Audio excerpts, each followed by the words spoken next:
Good afternoon, everybody. Uneducated Economist here. So, just recently I have done a video talking about how lumber was giving us the early warning signs.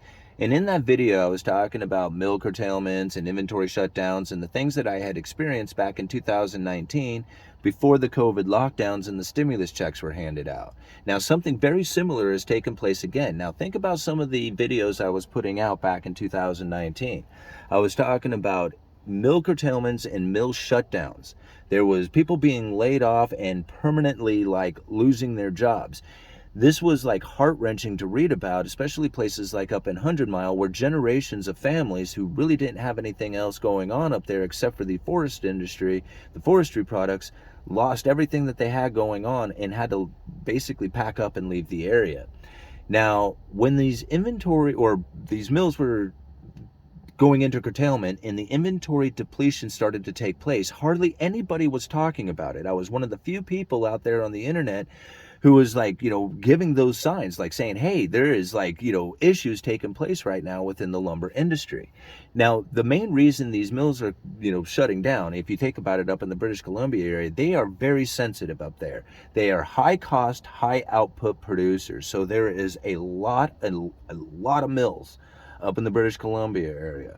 And the input costs going into those mills are just about as expensive as anywhere else that produces lumber. So they are very, very sensitive. When the price of lumber drops, their input costs going into those mills gets very expensive for them to be profitable at. So this is what the main reason why British Columbia mills are shutting down so dramatically. And so in such a dramatic fashion. Look at the article I leave down in the description. I would like to thank Randy for sending this to me. Pulling 100 million board feet of production off the market. And this is Tolko, and I believe it's only out of 2 mills. And I can't tell by the article, and I haven't researched it enough to find if it's 100 million board feet from each mill or the 2 mills combined. But still, just to kind of wrap your head around what 100 million board feet of lumber would be. Okay. So now think about this. A 2x4 8 standing embedder, just your typical stud in the wall. This is an interior stud. Has 5.33 board feet of lumber in it. Okay. So one 2x4 8 foot, 5.33 board feet of lumber. If you divide that into the 100 million board feet of lumber that Tolko plans on pulling off the market, that works out to 18.7 million studs. Right? Now that's a lot of lumber, but still, if you're having a hard time kind of envisioning what 100 or 18.7 million studs would be like, breaking that down to unit size. So you have a unit of lumber, just a regular unit that a forklift would pick up and put into the rack. That generally has 294 studs in it. Okay. And generally it takes about a unit of studs to build a house. Now, there's going to be a lot more lumber that goes into building the house. You're going to need your plate stock, you got exterior walls, you got the stairways and pickup framing for soffits and all the roof and everything that goes into that. So there's a lot more lumber that goes into it besides just the 2x4 studs. But if you were to just envision just the interior studs and how many units it takes about 1 unit to do a house, and then all the rest of the lumber that goes into doing it. 1 unit, think about this, 18.7 million divided by 294, that's 63,000 units of lumber. 63,000 houses worth of interior studs, right? That's 100 million board feet of lumber being pulled. Now, granted, it's not 63,000 houses, but it's 63,000 houses worth of interior studs. And so that's a lot of lumber that's being pulled from the market just out of these mills. Now, I'm experiencing mill curtailment in my area. Now, I come from Oregon, and Oregon, I do believe, is still the #1 lumber producing state in the nation. And the mill curtailment here is to such an effect that the byproduct, the fiber that they produce, the pulp, that is going to the wood burning pellets, right? For their manufacturing of wood burning pellets, they are having trouble sourcing out that byproduct, that pulp. So they're sourcing it from ever further distances. Now, the problem with that is it's put us in short supply of pellets. Now, we are limiting customers to 5 bags per customer per day because we don't know when we're going to get our next shipment in. And this is how much the mill curtailments are affecting it, all the way into the byproducts that come from these mills.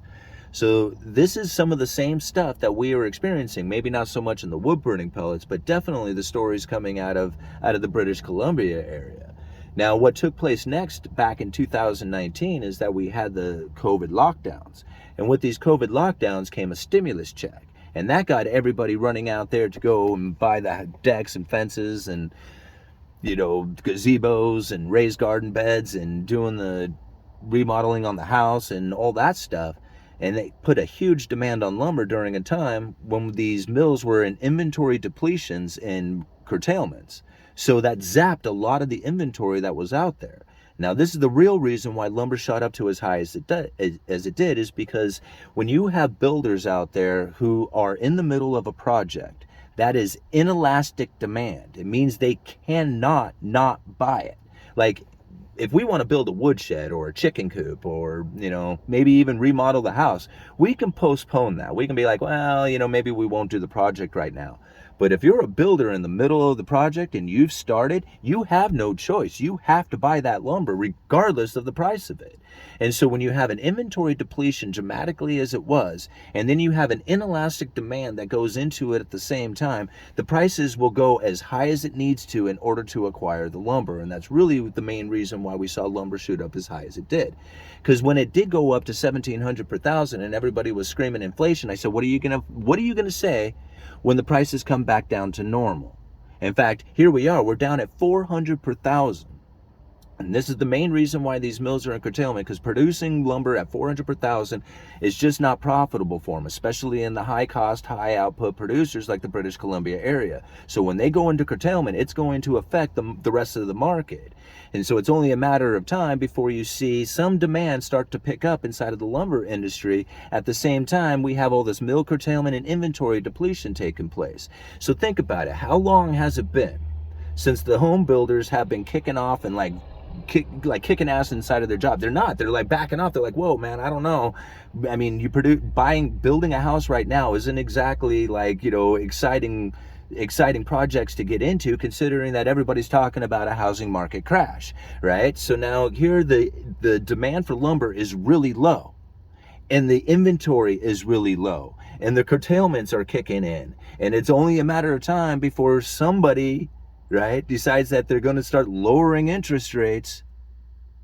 And then what happens, right? Do the home builders just rush into the market knowing that everybody's going to be running out there to go buy a house, or what? I mean, the inventory levels are still low when it comes to homes, right? Although foreclosures are picking up, and although there is like the idea that there's still a housing market crash to come, right now we're still sitting in a position in which that there is still demand for homes, and the home builders aren't excited, and the inventory is depleting. It's only a matter of time, guys. We're going to experience something very similar to it. Will it be the same that we experienced back in 2020, or whatever? I mean, I don't know. Like, that was a very unique situation, and this situation is also quite unique, but in very different form, but very similar in fashion. Okay, I think I got it out there. All right. Uneducated Economist, you guys let me know. Oh, that's what I wanted to tell you guys about. I knew there was something else. I'm going to the Rebel Capitalist Live event in Orlando, so I just wanted to promote that. Anybody who is going to be in the area, if you can make it to the Rebel Capitalist Live event, I haven't got my tickets yet, but I'm getting those ready now, so I'm really looking forward to that. So anybody who's going to be in the Orlando area, I would love to meet up, and at the Rebel Capitalist Live event, I will be. All right, Uneducated Economist, you let me know.